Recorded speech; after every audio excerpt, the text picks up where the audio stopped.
Hi, in this video I'm going to show you how to troubleshoot a point-to-point ping failure issue, that is two routers directly connected, and if you ping between them in the directly connected interfaces, and if you see the packet drop issue, how to troubleshoot, you will check.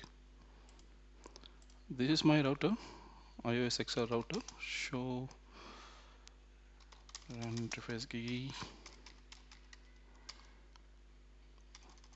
So this is the IP address configured here, and we see it's MAC.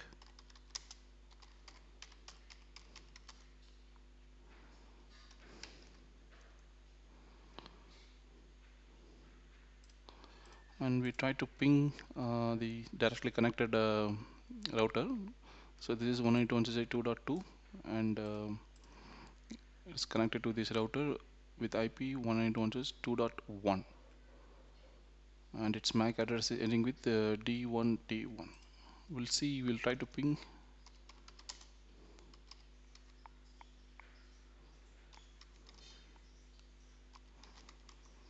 So it's pinging. In case if it is not pinging, the first thing we have to check is the ARP entries. Show ARP GUI 0/0/0/1. So here we can see our local MAC address, that is BE1B here, and the remote MAC address also here. So in case if the remote MAC address is not learning, definitely ping will not work. So we need to understand whether this router is sending the ARP request and it's getting an ARP reply back from the remote router. So in iOS XR there is a good command we can check, that is show ARP packets history, and then you give the interface name 0/0/0/1, and then the location CPU 0. So this command will give the ARP request and reply came to this router interface, and it also gives the timestamp at what time it came and what type of ARP packets came in. You can see here the type. So here you can see a ARP request went out from our router 2.2, that is this router 2.2. It is sending ARP request, and it is getting a ARP reply. So you can see a request out here, type request, and it's out, and it is coming back from 2.1, that is ARP reply, and in the incoming direction. So you can also see the gracious ARP request and reply coming back from the directly connected interfaces. So through this we can confirm whether our local router is sending ARP request and the remote router, the directly connected router, is sending a ARP reply or not. So this command is for the EXR. So this is running in 663. So if you are running in CXR, the command is different. I'll show you that. So this is my router running in CXR. So the command is a little bit different. So we have to give show ARP resolution history, and then we have to give the location. So 0/CPU0. So this will give you the ARP resolution happening on that particular location. And if you want to filter for a particular interface, you can filter it out with the include command.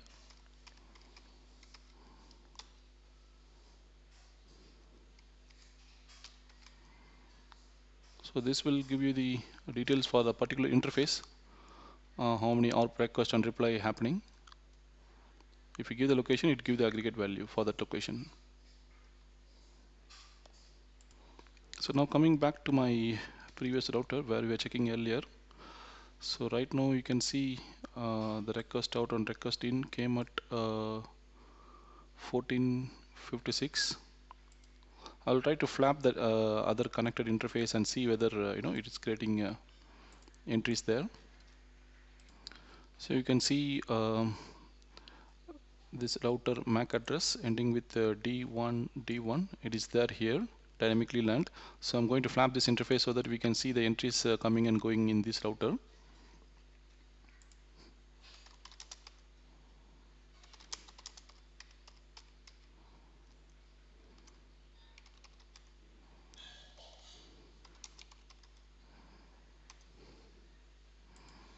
So now we'll see the entry here.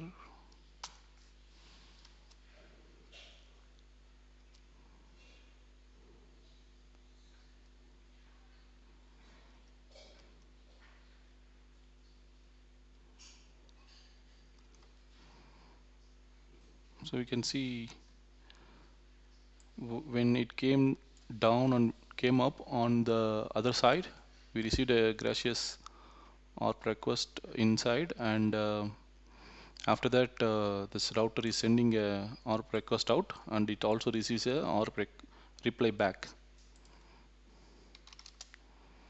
Show ARP slash. You can see, so the age time also changed, you can see 41 seconds. So we can check the ARP request and reply with the show command. This is a good way to check. And if you want to enable debug, you can simply enable debug ARP for that particular interface.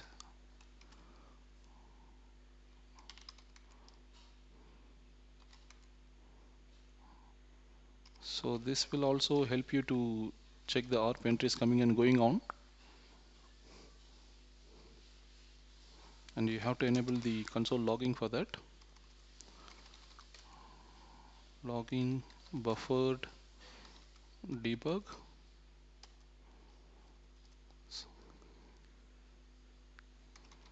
And then you have to give logging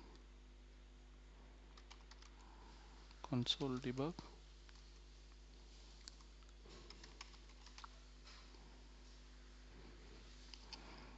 So now if I flap the interface, you can see the debug outputs coming and going here. So I can shut and no shut.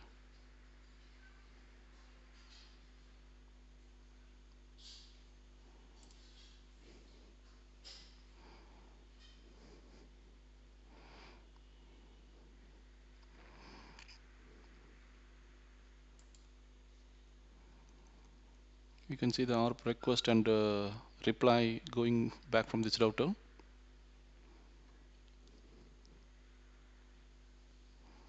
So when you enable the any debugging, you have to also enable the logging buffer debugging and the logging console debugging in order to view them in the show logs.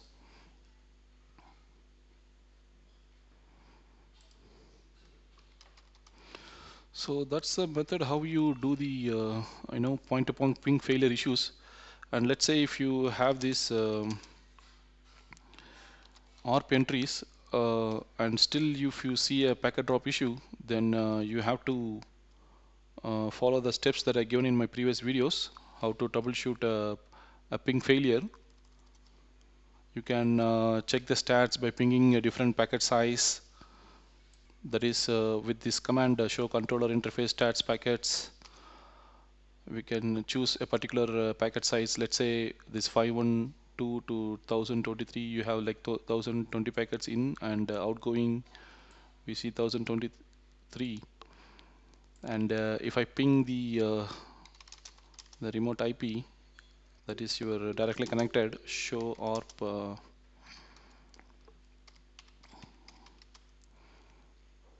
so the remote IP is 2.1. let's say if I ping 192.168.2.1 and size, let's say I give 600 and repeat count I give 10. So right now if you see in the outgoing it is like 1023. When I initiate this ping with size 10, it will go to 1033.